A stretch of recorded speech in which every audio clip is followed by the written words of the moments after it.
Today we will study the Bible again, just one chapter.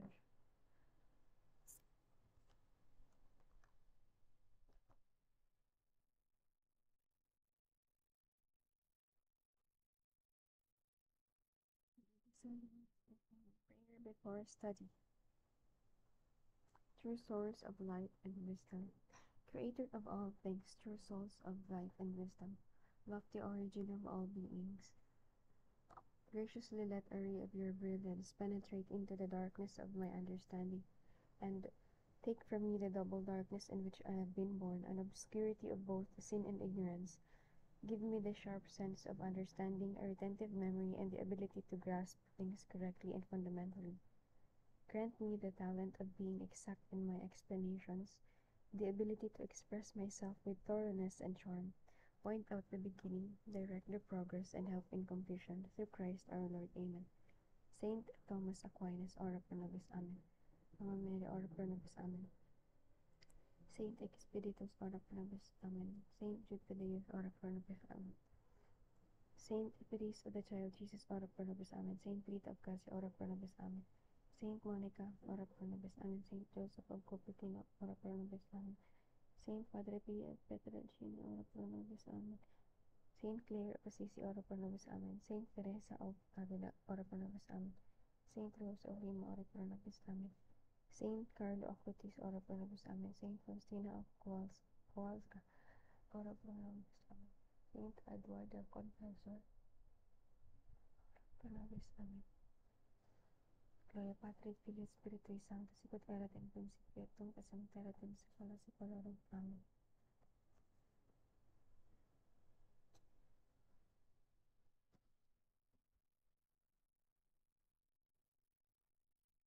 Today we will study the Hebrews chapter 6.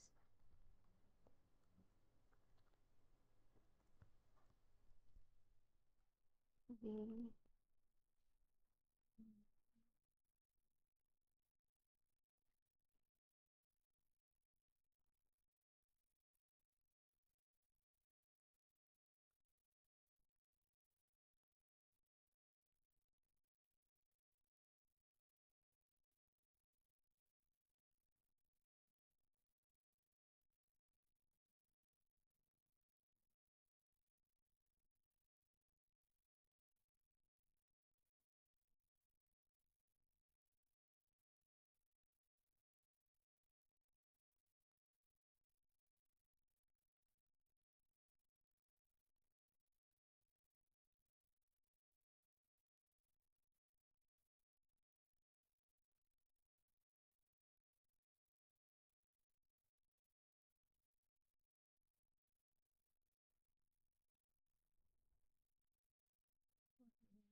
chapter 6.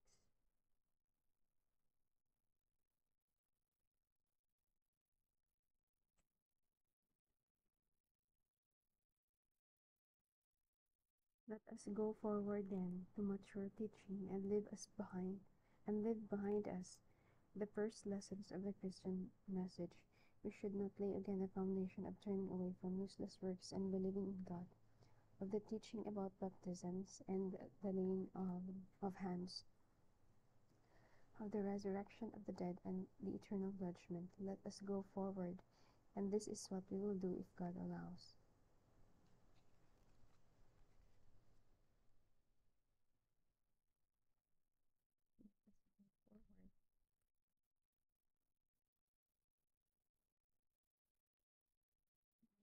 Go forward.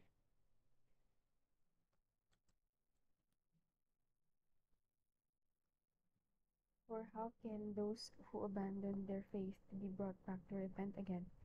They were once in God's light, they tasted heaven's gift and received their share of the Holy Spirit.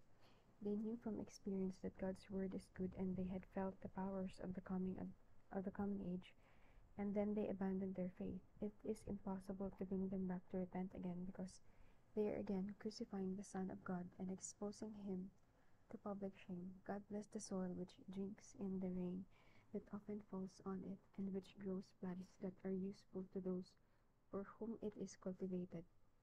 But if it grows thorns and weeds, it is worth nothing.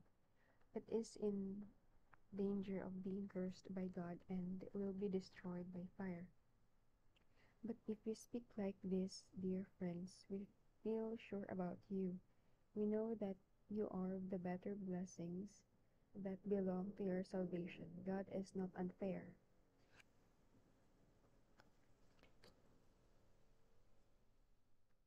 God is not unfair. He will not forget the work you did or love you showed for Him in the help you gave and are still giving to your fellow Christians.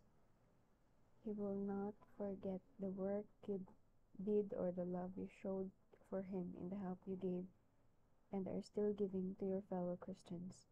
Our great desire is that each of you keep up your eagerness to the end, so that the things you hope for will come true.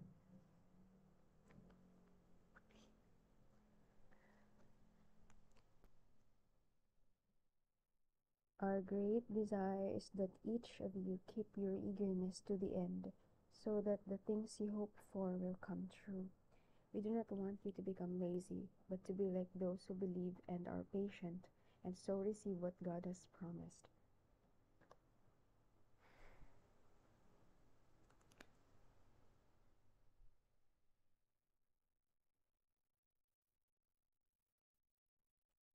God's sure promise. When God made his promise to Abraham, he made a vow to do what he had promised. Since there was no one greater than himself, he used his own name when he made his vow. He said, I promise you that I will bless you and give you many descendants.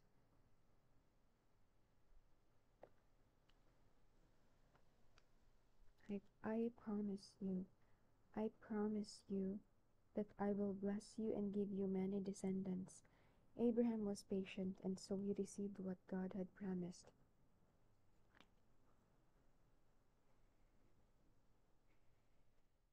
When people make vows, they use the name of someone greater than themselves, and the vow settled all arguments. To those who were to receive what he promised, God wanted to make it very clear, and that he would never change his purpose. So he added his vow to the promise.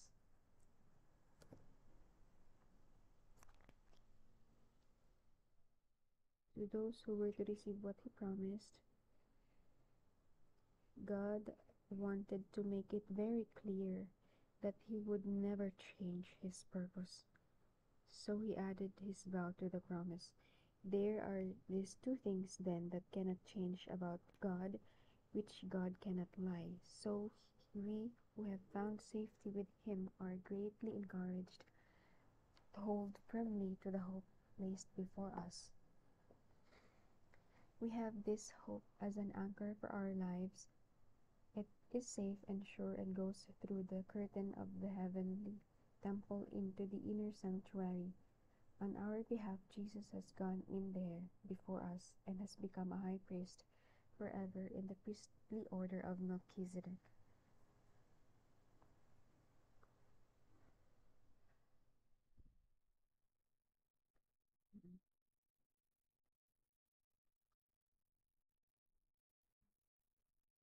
So we have found safety with him. So we who have found safety with him are greatly encouraged to hold firmly to the hope placed before us.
God made his promise.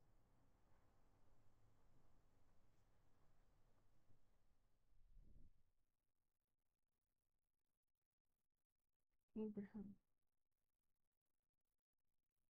made a vow to do what he had promised.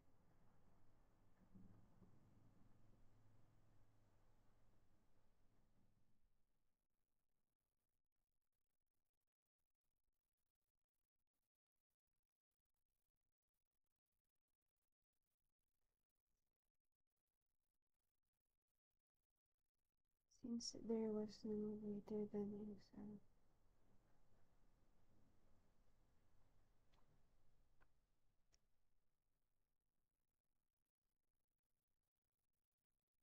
there was no one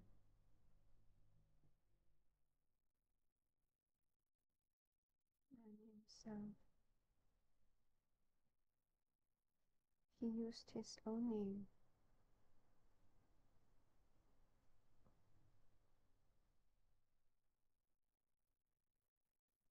when he made his vow.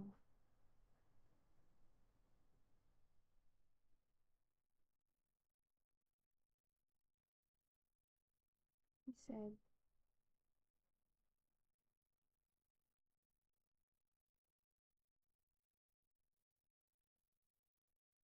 I promise you that I will bless you and give you many descendants.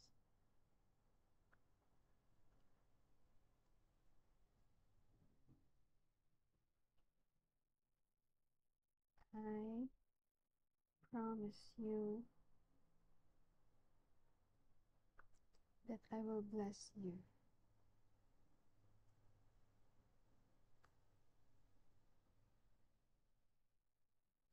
and give you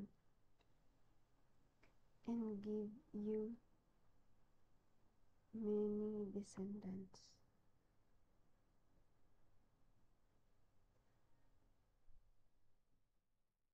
Hebrews 6 verse 13 to 14.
promise you that I will bless you and give you many descendants.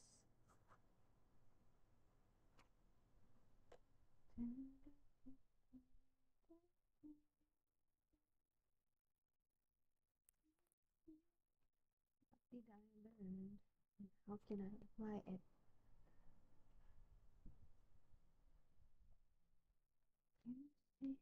Ang kinuha ko pala lahat ng highlighter ni mama. But this is mine. Souvenir.